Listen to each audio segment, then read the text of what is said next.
this verdict, as it relates to Daniel Penny, I think it's nearly, I'm reluctant to say just as important, but nearly as important as this past previous election cycle, as this past previous presidential election cycle.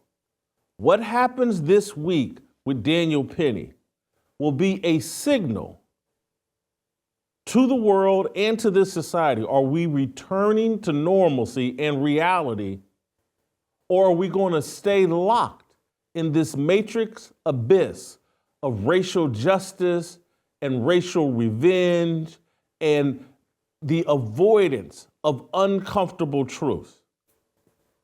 This verdict is immensely important. It will affect the psyche and will let us know.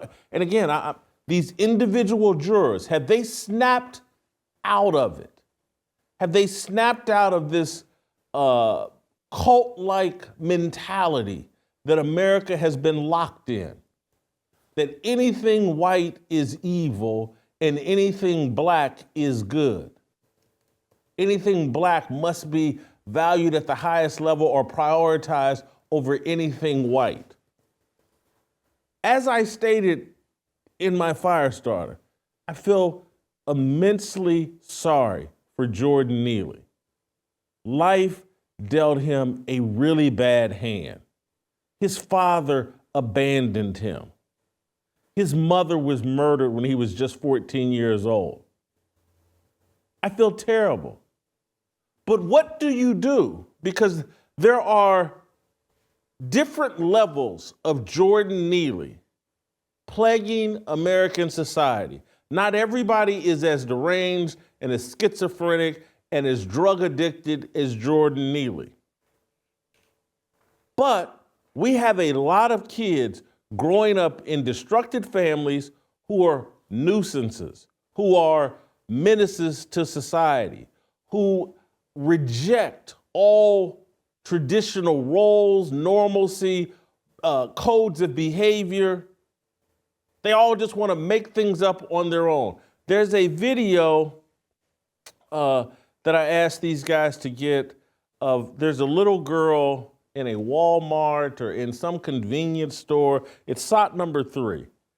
And I want to play this for you because this is what we're all dealing with, and no one wants to talk about it. And this is why I have some optimism about where we're headed in the world, that we're actually going to be able to address what's actually plaguing this world. And it's the destruction of family, and it's the rewriting of rules that kids of a certain skin color can do no wrong.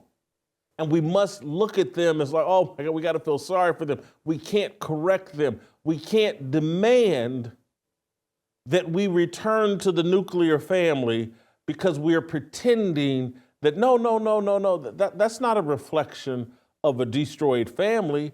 That's a reflection of just how racist America is.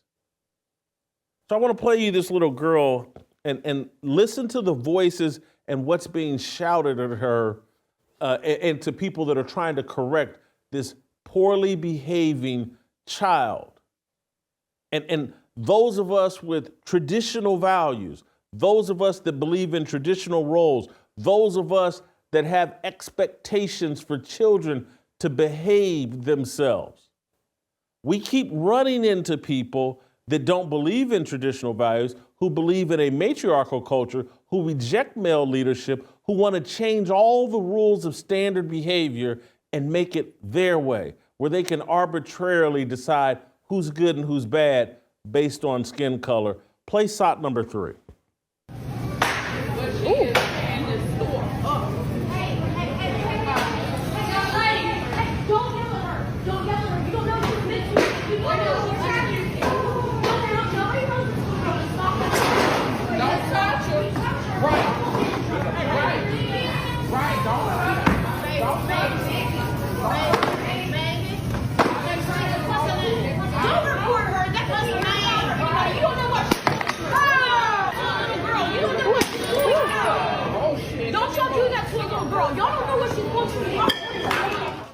be honest, the insurance model is broken.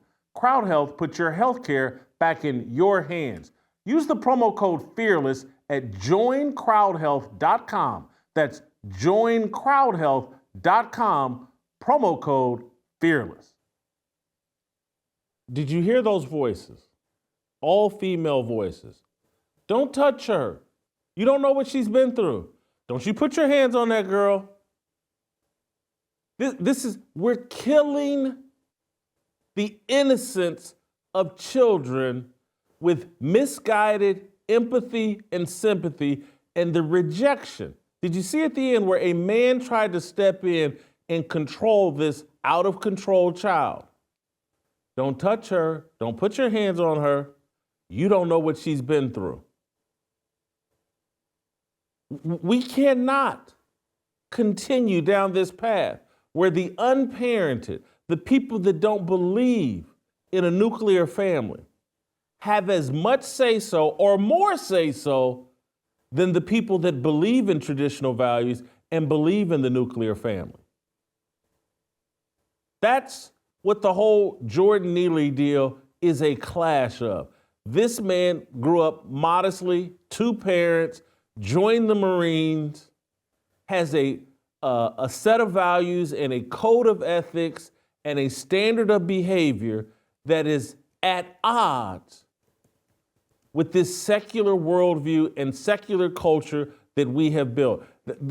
We've told Daniel Penny and all men, stand down.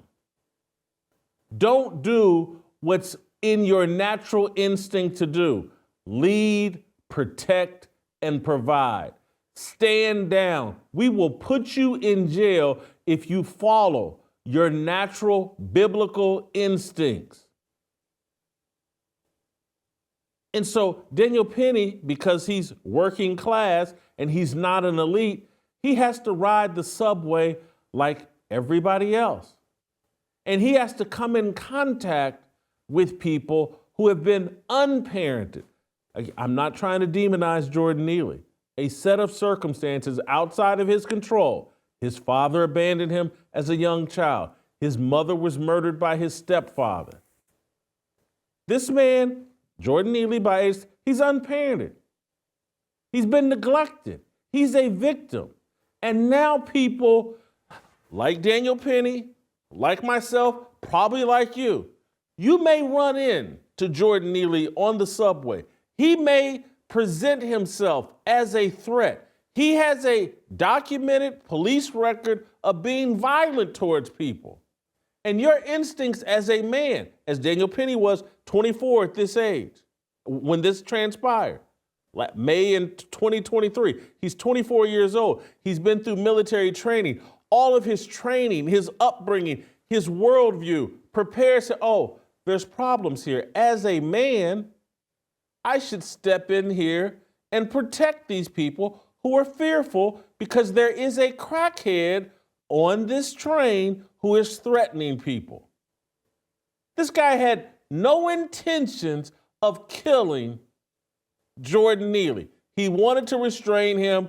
He wanted police to get there, intervene until the next stop. Police get there.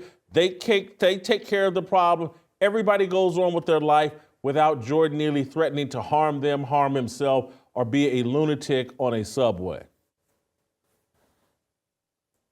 This man has spent the last 18 months under attack and has faced a trial in New York over the last 2 or 3 weeks where the worst thing that they've been able to say about Daniel Penny is, well, in the police interrogation, he referred to Jordan Neely as a crackhead. Jordan Neely was a crackhead. It's not the nicest thing you can call someone, but it would be like if Daniel Penny had been in a police interrogation and I had been misbehaving and Daniel Penny has said, the fat guy was acting up. He's just speaking facts. And we have to return to normalcy where we live in a society where you can speak facts without being demonized. That literally the worst thing this prosecution has been able to say about Daniel Penny is that he called this guy a crackhead in the interrogation room.